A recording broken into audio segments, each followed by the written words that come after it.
ఢిల్లీలో జరుగుతున్నటువంటి AI impact సమ్మిట్లో అనేక మంది థింక్ ట్యాంకర్సు వాళ్ళ అభిప్రాయాలని ఏఐ ఇంపాక్ట్ సమ్మిట్ వేదికగా పంచుకున్నారన్నమాట. ఇందులో మొట్టమొదటిసారిగా మనం అనేక రెవల్యూషన్స్ చూసాం కదా, అన్నీ చూసినటువంటి ఒక పెద్దవారు చెప్పినటువంటి మాటను మొదటగా మన తెలుగు వారికి వినిపిద్దాము అనే ఉద్దేశంతో నేను ఎంచుకున్నటువంటి మొదట స్పీకర్ వచ్చేసి వినోద్ ఖోస్లా సార్. వినోద్ ఖోస్లా అని ఆయన సన్ మైక్రో సిస్టమ్స్ సహ వ్యవస్థాపకుడు. అదేవిధంగా ఈ యొక్క వీడియో టైటిల్ వచ్చేసి everything is up for the grabs. AI tsunami ఏదైతే ఉందో మొత్తం death of expertise, the geo politics of survival. బతకడానికి జనాలు ఎట్లయితే మొత్తం ప్రపంచం అంతా తనకలాడిపోయే పరిస్థితి వస్తుందని చెప్పేసి వినోద్ ఖోస్లా గారు తన అభిప్రాయం చెప్పారు. దీనికి సంబంధించినటువంటి ఇంగ్లీష్ వీడియో కూడా మీరు కావాలంటే చూడొచ్చు. బట్ సార్ చెప్పినటువంటి దాన్ని నేను యాజ్ ఇట్ ఈజ్గా నేను మీకు చెప్తూ ఉన్నాను. The messenger built the platforms of the past to predict the future. 1982లో సార్ వచ్చేసి సన్ మైక్రో సిస్టమ్స్ సహ వ్యవస్థాపకుడు. 1996లో ఇంటర్నెట్ వచ్చింది. అదేవిధంగా 2010లో మొబైల్ రెవల్యూషన్లో కూడా సార్ భాగస్వామ్యం ఉంది. అదేవిధంగా 2024లో ఆర్టిఫిషియల్ ఇంటెలిజెన్స్లో కూడా అనేక ప్లాట్ఫామ్స్ సర్వమే కానీ ఎమర్జెంట్ కానీ ఇటువంటి వాటిలో కూడా సార్ ఇన్వెస్టర్, ఏంజల్ ఇన్వెస్టర్ అంటారు కదా, వెంచర్ క్యాపిటలిస్ట్ అనమాట. ఏదైతే మనము ఇలా జరిగితే బాగుంటుంది అని మనం ఆలోచిస్తూ ఉంటామో అటువంటి అన్ని ప్రొడక్ట్స్లో సార్ ఇన్వెస్ట్మెంట్ అయితే చేయడం జరిగింది. Previous shift enabled tools, AI creates intelligence. మనము ఫస్ట్ పీసీ కనిపెట్టాము. అదేవిధంగా ఇంటర్నెట్ వచ్చినప్పుడు గూగుల్ లాంటి, అమెజాన్ లాంటి పెద్ద పెద్ద కంపెనీలు వచ్చినాయి. ఎప్పుడైతే మొబైల్ వచ్చిందో ఊబరు, డోర్ డాష్ లాంటి కంపెనీస్ వచ్చాయి. సో ఏదైతే ఆర్టిఫిషియల్ ఇంటెలిజెన్స్ వచ్చిందో ఇప్పుడు ఏం జరగబోతుందంటే enables human intelligence as a service. మనకి ఏదైతే తెలివితేటలు ఉన్నాయని మనం చెప్తూ ఉంటామో వాటినే ఒక సర్వీస్ లెక్క సేల్స్కి పెట్టేటువంటి పరిస్థితి అయితే వచ్చేసిందని సార్ చెప్తూ ఉన్నారనమాట. So AI will be better than the most humans at most things. అనేక విషయాల్లో మనుషుల కన్నా ఏఐ బెటర్గా పనిచేస్తుంది 2030 సంవత్సరం వచ్చేసరికి అని చెప్పేసి సార్ అభిప్రాయం చెప్తూ ఉన్నారు. This is the replacement of cognitive labour. తెలివితేటలు కలిగినటువంటి రొటీన్ వర్క్స్ ఏదైతే ఉంటాయో వాటన్నిటిని కూడా రీప్లేస్ చేసేస్తుందని చెప్తూ ఉన్నారు. ద ఓన్లీ ఎక్సెప్షన్ ఏమేమి ఉండబోతున్నాయంటే ఆర్టు, లిటరేచరు, సాంగు ఇలాంటి ఏదైతే ఎమోషన్స్తో కూడుకున్నటువంటి ఉంటాయో కొన్ని మాత్రమే, అది కూడా లిమిటెడ్ స్కేల్లో ఉండేటువంటి అవకాశం ఉందని చెప్పేసి చెప్తున్నారు. The first wave, the end of expertise. 2025-2030కి వచ్చేసరికి నేను దీంట్లో తోపు అని నువ్వు చెప్పడానికి ఏమీ మిగలదు నీకు ఇంకా, ఎందుకంటే ఏఐ అనేది మొత్తం చేసేస్తుంది. Almost all the expertise will be in AI. ప్రతి దాంట్లో ఏఐ మాస్టర్ అయిపోద్ది. ఏంటనుకుంటున్నారు? Oncologist, physicians, radiologist, accountants, architects, chip designers, sales people, you name anything, everything will be done by AI. ఎంతకాలం ఉంది? 2030. అంటే మీ బ్యాచ్ బయటకు వచ్చేసరికి ఇప్పుడు ఏదైతే అడ్మిషన్లు తీసుకుంటున్నారో మొత్తానికి మొత్తం మీరు ఒక కొత్త సునామీలో బయటపడతారనమాట.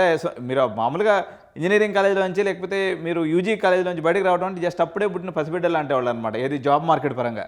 మీరు వచ్చేసరికి పెద్ద ఇక్కడ సునామీ లాంటి ప్రళయం అనేది మీకోసం ఎదురు చూస్తూ ఉంటుంది అని చెప్పేసి పెద్దవారు చెప్తున్నటువంటి అభిప్రాయంగా మీకు చెప్తూ ఉన్నాను. సో ఇవన్నీ నా సొంత అభిప్రాయాలు కాదండి, సార్ చెప్పిందని యాజ్ ఇట్ ఈజ్గా నేను విని నేను రాసుకుని చెప్తున్నాను మీకు అంతే. So today intense in 5 years your boss. First 1 and 2 yearsలో అసిస్టెంట్గా ఉన్నటువంటి డ్రాఫ్టింగ్, బేసిక్ కోడ్ నేర్చుకుంటారు. 3rd and 4th yearలో కొలాబరేటర్ అవుతారు, అంటే మొత్తం సింథసిస్ చేసే కొలాబరేటర్ అవుతారు. 5th yearలో ఎక్స్పర్ట్ అయిపోతాడు, ఫుల్ ప్లెడ్జ్డ్ ప్రొఫెషనల్ అయిపోతాడు. ఎంత పెద్ద ఎక్స్పీరియన్స్ చదివైనా ఇంకా వాడికి ఇప్పుడు మామూలుగా ఇప్పుడు ఎట్లా ఉంటుంది, మనం ఒక జాబ్లో చేరితే అసిస్టెంట్గా చేరుతాం, అక్కడి నుంచి కొంచెం మామూలు రోల్లోకి వెళ్తాం, అక్కడి నుంచి టీమ్ లీడర్ అవుతాం, అక్కడి నుంచి డైరెక్టర్ అవుతాం, అక్కడి నుంచి సీఈఓ అవుతాం. ఇవన్నీ చేయడానికి మామూలుగా ఒక మనిషికి 20 ఏళ్ళు పడుతుంది. కానీ ఇప్పుడు ఏ యుగంలో ఇది మొత్తం 5 ఏళ్ళలో పూర్తయిపోద్ది. ఇంకా ఆ తర్వాత నువ్వు చేయడానికి ఏం లేదు. That is the most experience person. నువ్వు ఏదైనా ఒక సబ్జెక్ట్లో సింథసిసే కదండి ఇక్కడ చేసేది, మొత్తం ఏ చేస్తే మనం ఓన్లీ ఫెసిలిటేటర్ రోలే కాబట్టి అది ఎంత పెద్ద కాంప్లెక్స్ సబ్జెక్ట్ అయినా 5 ఏళ్ళలో పూర్తయిపోద్ది అనమాట నేర్చుకోవటం.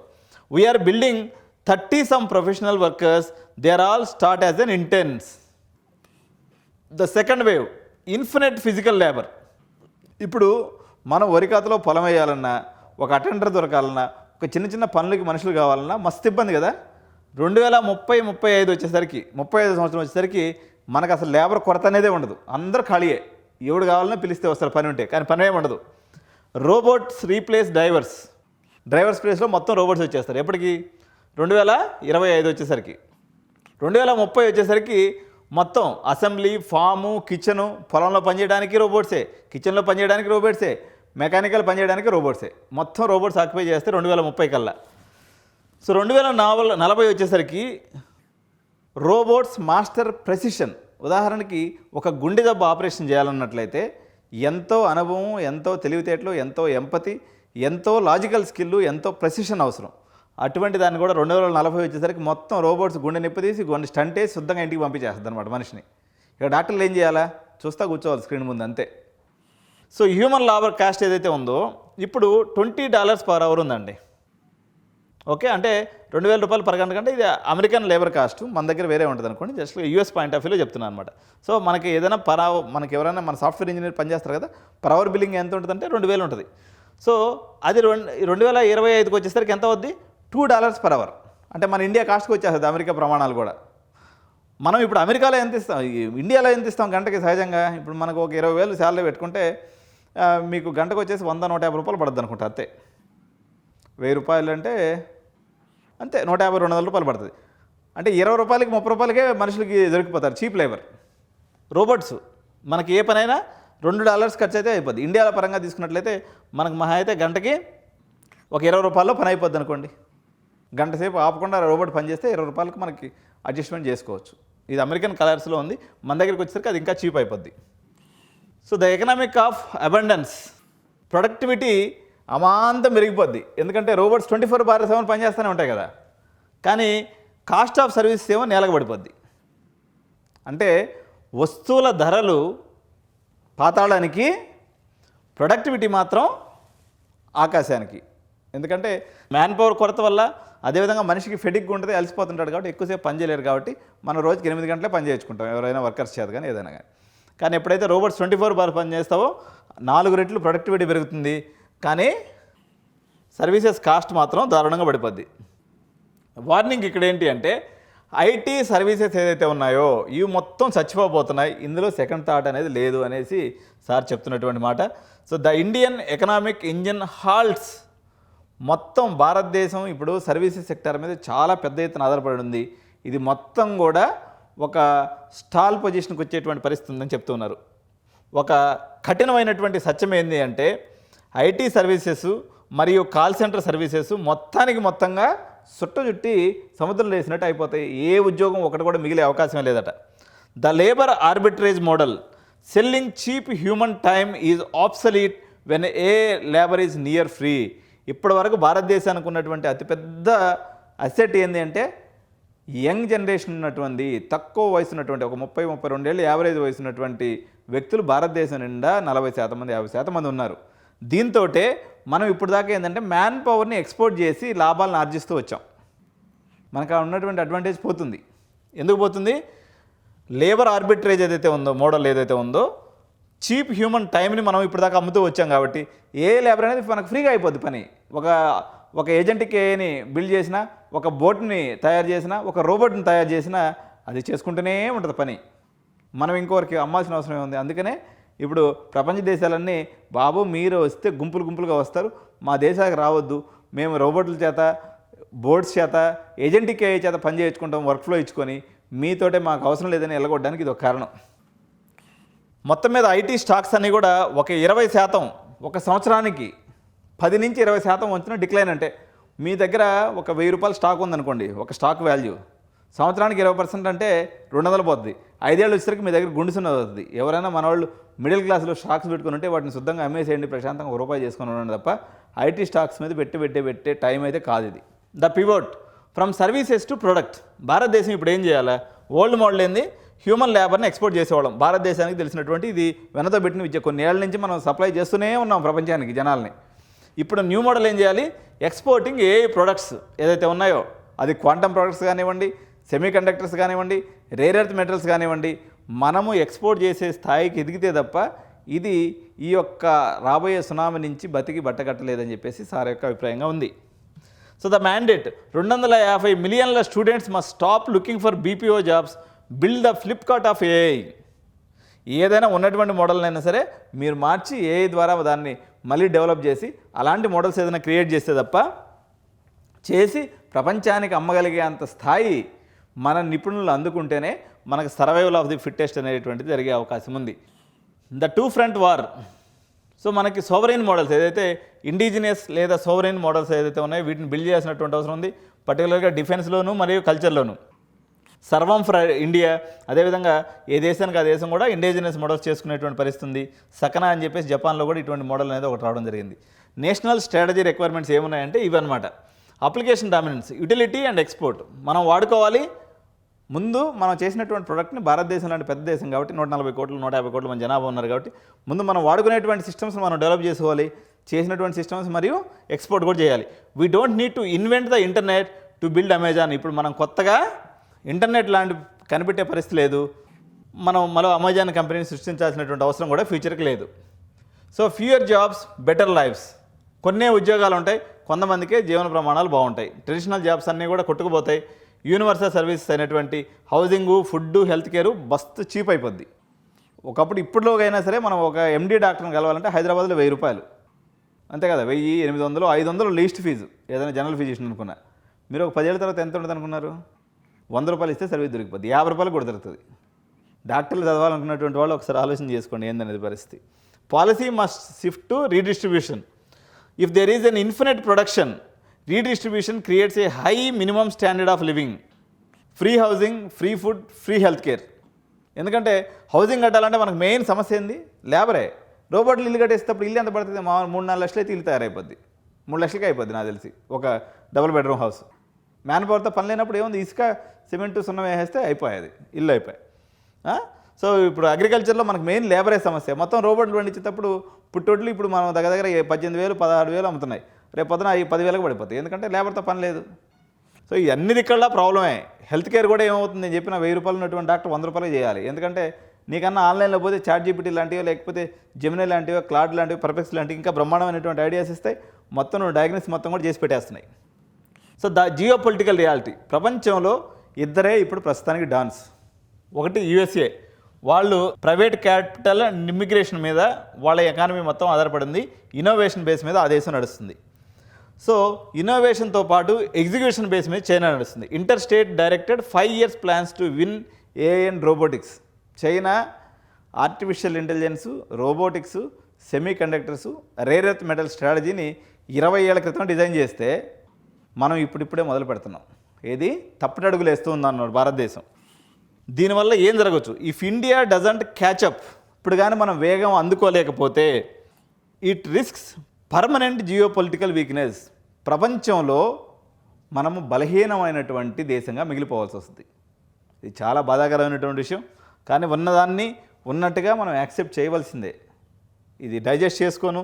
నా దేశం అంటే ప్రేమ అంటే నేను కూడా భయంకరమైనటువంటి దేశభక్తుడిని, కానీ ఏం చేస్తాం, పరిస్థితులు అలా మారిపోతున్నాయి. జియో పాలిటిక్స్లో దయాదాక్షిణ్యానికి తావులేదు, ఎవడు ముందుంటే వాడికి భోజనం ఫుల్గా దొరుకుతుంది. So populism is the enemy of the innovation. ఎక్కువ పాపులస్ కంట్రీ మంది, టాలెంట్ అనేది తక్కువ ఉంది.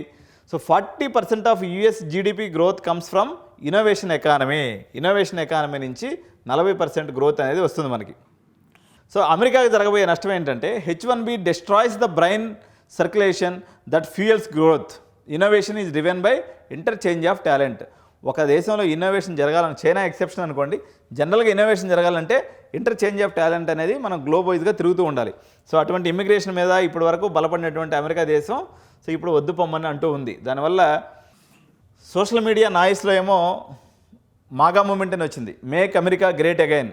మీరందరూ వెళ్ళిపోండి, ఇండియన్స్ ఎవరు ఇక్కడికి రావద్దు, మొత్తం ఏ దేశంలో వద్దు, మాది మేమే చేసుకుంటాం, మా అమెరికా గ్రేటు అనేటువంటిది మాగా మూమెంట్లో ఉన్నటువంటి సిద్ధాంతం. దీనివల్ల ఈ మాగా మూమెంట్లో పార్టిసిపేట్ చేసి మందాక వాయిస్ అని వచ్చేది చాలా చిన్న size of population, but majority of the people సైలెంట్గా చూస్తూ ఉన్నారు ఈ కథ అంతా. రేపొద్దున అమెరికా అధ్యక్షుడి పరిస్థితి ఏందనేది చూడాలి. So survival guide, the fallacy of specialisation. రాబోయే కాలం సరే ఇదంతా చెప్తున్నారు మీరు, కథలుగా ఏ కథలు చెప్తున్నారు, ఏం చేయమంటారు? ఇప్పుడు ఏం చదవాలి చూడండి. ఏం చదివితే మీరు నెట్కి రాగలరు? ఇప్పుడు రేడియాలజీ చదివితేనే 100-200 రూపాయలు ఫీజు వస్తే 3 కోట్లు పెట్టాలి రేడియాలజీ చదవాలన్నట్లయితే. లేదు అదే 30 లక్షలకి వెళ్ళాల్సి వచ్చిందనుకో, కాలేజోడు దివాళి తీసిపోతాడు. మరి కాలేజోడు దివాళి తీసే, చదువుకున్నోడు దివాళి తీసే, చదవబోయేవాడు భయపడిపోయా, ఏం చేయాలి ఇప్పుడు? ఇవి చూడండి, మల్టీ డిసిప్లినరీ ఎడ్యుకేషన్. సింథసైజర్ అంటే అన్నిటినీ కలిపి కలగాపులకం చేసి మనం మజ్జిగ చారు పెట్టినట్టు పెట్టాలన్నట్టు. ఇక ఇంజనీరింగ్ చదవాలా, కొంత న్యూరో సైన్స్ తెలిసి ఉండాలా, కొంత ఫిలాసఫీ తెలిసి ఉండాలా. ఈ మూటిని కలిపి మనం మజ్జిగ చేసినట్టు చేస్తే జిలిగితే వచ్చేటువంటి ప్రోడక్టే రేపు మార్కెట్లో నిలబడే product. So don't specialise narrowly. ఒకే చిన్న స్పెషలైజేషన్. యాక్చువల్గా ఇప్పటివరకు మనకి ఏంటంటే స్పెషలిస్ట్ యొక్క అవసరం ఉండేది. నువ్వు ఎంత నేరో స్పెషలైజేషన్ పోతే నీ జాబ్స్ ఎప్పుడు అలా ఉండేవి. కానీ ఇప్పుడు అట్లా లేదు. ఈ డిఫరెంట్ ఏరియాస్. నేను ఇంజనీరింగ్లోనే Java, Oracle, SQL, Python, R language, C language. మీరు ఏం చెప్పాను సార్, అన్నీ నేర్చుకోమన్నా, మేము అన్నీ నేర్చేసుకున్నాం అంటారు. అట్ట కాదు అబ్బాయి నేను చెప్పేది, అది కాదు నేను చెప్పేది. ఇంజనీరింగ్లో ఒక సబ్జెక్టు అంటే పైథాన్ ఒక లాంగ్వేజ్, ఒక డేటాబేస్ నేర్చుకుంటాం అనుకో. న్యూరో సైన్స్లో ఒక సబ్జెక్టు, ఫిలాసఫీ మీద కొంత సబ్జెక్టు. వీటి మూడింటిని కలిపి కర్రీ చేసేదానికి ఇంకొక లాజిక్. ఇటు నేర్చుకుంటే మనం బతికి పట్టుకోవచ్చు మార్కెట్లో. లేకపోతే ఈ సునామీ మనల్ని ఆపే పరిస్థితి లేదని చెప్పేసి పెద్ద ఆయన చెప్తూ ఉన్నాడు. A masters domains, humans must master synthesis. Synthesis అంటే అన్ని కూరగాయలు తెచ్చిన తర్వాత మనం కర్రీ చేస్తుంది కదా మమ్మీ, సేమ్ దాన్నే సింథసిస్. వాళ్ళు అన్నీ కలిపి చేస్తారు. ఇక్కడ మీరు అన్నింటినీ కలిపి మీ యొక్క టాలెంట్ పూల్ని బిల్డ్ చేసుకుంటారు అంతే. కోర్ స్కిల్ ఏం నేర్చుకోవాలా? Learning to learn. నేర్చుకోవాలా. అర్థమైంది ఈ పాయింట్? భలే కన్ఫ్యూజింగ్గా ఉంది కదా. నేర్చుకోవాలంట. అప్పుడే రోజు ఒక కొత్త టాపిక్ వస్తుంది, రోజు ఒక కొత్త టూల్ వస్తుంది, రోజు ఒక కొత్త ఏజెంట్కి వస్తుంది. రేపు పొద్దున క్వాంటమ్ కంప్యూటర్స్ వస్తుంది. అదేమో 10,000 సంవత్సరాలు చేసే కంప్యూటేషన్స్ అన్నా చేసి నీకు అవుట్పుట్ వస్తుంది. నువ్వేం నేర్చుకోవాలి? Learning to learn. ఏదైనా ఒక కొత్త సబ్జెక్ట్ ఇచ్చినా, ఏ సిచ్యువేషన్ వచ్చినా ఆకలింపు చేసుకొని చెట్టుక్కున రియాక్షన్ నేర్చుకోగలిగేటువంటి సమర్థతను నేర్చుకోమని చెప్తున్నారు. ఏ సబ్జెక్ట్ని నువ్వు ఎంత డీప్గా నేర్చుకున్నా నీ సర్టిఫికేట్ అనేది నీకు ఉద్యోగం తెచ్చిపెట్టే పరిస్థితి అయితే లేదు. ప్రస్తుత విద్యార్థులు, గతంలో ఉన్న విద్యార్థుల పరిస్థితి ఏంటంటే ఇప్పుడు అందరూ మార్కెట్ డైలమాలో ఉంది. ఏం జరగద్దో చూడాలి. సో మళ్ళీ ఒకసారి నేను చెప్పేది ఏంటంటే, ఇవి ఏవి కూడా వేణుగోపాల్ రెడ్డి కానీ ఎడ్యునైన్ కెరీర్ గైడెన్స్ యొక్క సొంత అభిప్రాయం కాదు. వినోద్ కోస్లే సార్ చెప్పినటువంటి అభిప్రాయాలని నేను నోట్ చేసుకొని మీకు ప్రజెంట్ చేస్తున్నాను అంతే. సో ఎక్స్పర్ట్స్ ఏం చెప్తున్నారు, ఎందుకంటే వాళ్ళు ఏదో పాష్ ఇంగ్లీష్లో చెప్తారు, మనకేమో అర్థం కాదు. మన భాష వర్నాక్యులర్ తెలుగు లాంగ్వేజ్, అందుకని మీకు స్పష్టమైనటువంటి తెలుగులో అర్థమయ్యేది చెప్పిన మిత్రమా, అంతకుమించి ఏం లేదు. సార్ మీరు భయపడుతున్నారని అన్నది, నేను భయపడలేదు. ఏ ఇంపాక్ట్ సమ్మిట్లో జరిగిందని యథాతథంగా మీ ముందుకు తీసుకొచ్చి పెడుతున్నా. సో ఒకసారి సమ్మరైజ్ చేద్దాము. Expertise is solved. మీరు దేంట్లో మాస్టరీ అవ్వాల్సిన అవసరం లేదు, ఏ మాస్టర్ అయిపోతుంది అన్నింటిలో. హ్యూమన్ రోల్స్ మిక్స్ చేయడానికి మాత్రమే పనికి వస్తుంది. Human role shift to synthesis. Labour problem is solved. Automation replaces routine work. Redefining productivity అమాంతం పెరిగిపోతుంది, కాస్ట్ అనేది మొత్తం పడిపోద్ది. Inflation flips to deflation. Technological abundance reduces cost globally. So ఎక్కడ పడితే అక్కడ టెక్నాలజీ విచ్చలవిడిగా వస్తుంది కాబట్టి, ఒకప్పుడు మేము అమీర్పేటలో జావా నేర్చుకునేదానికి 20,000 కట్టాను నేను. ఎప్పుడో జమానా కాలంలో. నాకు ఇప్పుడు 47 అయితే నేను ఎప్పుడు నేర్చుకున్నాను? ఎప్పుడు 20 ఏళ్ళప్పుడు 22 ఏళ్ళప్పుడు నేర్చుకుంటాను. ఇప్పుడు అమీర్పేటలో జావా నేర్చుకోవాలంటే 2,000 కాబట్టి 5,000. ఎంత తగ్గిపోయింది? 20,000 నుంచి 5,000కి వచ్చేసింది. కానీ అప్పటికన్నా ఇప్పుడు బాగా చెప్పే టీచర్స్ చాలామంది ఉన్నారు అమీర్పేటలో. అట్లా అయిపోయింది పరిస్థితి. ఇప్పుడు కానీ ఇది కానీ మొత్తం వచ్చేసింది అనుకో, ఈ 5,000 10,000 నిలబడతా లేదు, 1,000 రూపాయలకు వచ్చేస్తుంది జావా నేర్చుకోవాలంటే. ఎవరు నేర్చుకుంటాడు? అంతా చెప్తుండే. India must pivot to products. From service economy to innovation and manufacturing వైపుకి వెళ్ళాలి. చైనా తీసుకున్నటువంటి పందాన్ని ఇప్పటి నుంచి అనుసరిస్తే ఎంతో కొంత ఈ సునామా నుంచి మన దేశాన్ని మనం కాపాడుకోగలం. Work decouples from survival. ఇది ఇంకొక ఇంపార్టెంట్ ఫ్యాక్టర్. సో జనరల్గా మనకి కూడు గుడ్డ ఇల్లు ఏదైతే ఉందో ఈ బేసిక్ నెసెసిటీస్ అంటారు. వీటి గురించి ప్రజలు బాధపడటం మానేసి ఓన్లీ అవసరాలు, లావిష్నెస్, ఎక్స్ట్రా లివరేజ్ కోసం మనుషుల యొక్క ప్రొడక్ట్స్ తయారు చేయాల్సి ఉంటుంది తప్ప బేసిక్ హ్యూమన్ నీడ్స్ అన్నిటికి కూడా ఏఐ రోబోట్స్ అనేవి తీర్చేస్తాయి. ఏదైనా స్పెషలైజ్డ్ సర్వీస్ నీ దగ్గర ఉంటే వాళ్ళు నీ దగ్గరికి రావచ్చు కాబోలు. సో ఇదండి, everything is up for the grabs. The future belongs to the boldest policy and the most adaptable minds. దాదాపు 100 మంది విఘ్నులు ఇంపాక్ట్ సమ్మిట్లో వాళ్ళ యొక్క ఆలోచనల్ని, భారతదేశం యొక్క పొజిషన్ని, చదువుకోబోయే విద్యార్థుల్ని, మొత్తానికి భారతదేశాన్ని ఉద్దేశిస్తూ వాళ్ళ ప్రసంగాలు అనేవి సాగినాయి. ఈ ప్రసంగాలన్నింటినీ యథాతథమైనటువంటి తెలుగు అనువాదంలో అత్యంత సరళమైనటువంటి, అత్యంత అండర్స్టాండింగ్ చేసుకోగలిగినటువంటి మంచి మంచి సామెతలు, జోక్స్, అదేవిధంగా అక్కడ ఉన్నటువంటి సబ్జెక్ట్ని మీ మైండ్లో కూర్చొని పెట్టేదానికి ఏదైతే అవకాశం ఉందో దాన్ని నేను ప్రయత్నం చేస్తూనే ఉంటాను. తప్పనిసరిగా మీరు చేయవలసింది ఇటువంటి మంచి వీడియోస్ని మీకోసం నేను ఎంతో కష్టపడి చేస్తాను కాబట్టి జస్ట్ ఒక లైక్ ఇవ్వండి, బెల్ బటన్ నొక్కితే ఈ సిరీస్ ఆఫ్ ఆల్మోస్ట్ 100 వీడియోస్ ఏదైతే ఉన్నాయో మీరు కాలేజీకి పోయి ఏం నేర్చుకుంటారో తెలియదు, కానీ ఏమైతే నేర్చుకోవాల్సి వస్తుందో orientation of engineering, orientation of medicine, orientation of all UG PG programmes, orientation from 3rd class KG to PG వరకు ప్రతి విద్యార్థి తల్లిదండ్రులకి ఈ సబ్జెక్ట్ అవసరమే. నాకేం పని, వేణుగోపాల్ రెడ్డి బీటెక్ చదివే పిల్లలకి చెప్తాడు, నా పిల్లలు ఇంకా బొడ్డుగాళ్ళు ఉన్నారు, నాకు ఇప్పుడు నేర్చుకొని నేను ఏం చేయాలా, మొత్తం ఇది అతలాకుతలం చేస్తుంది.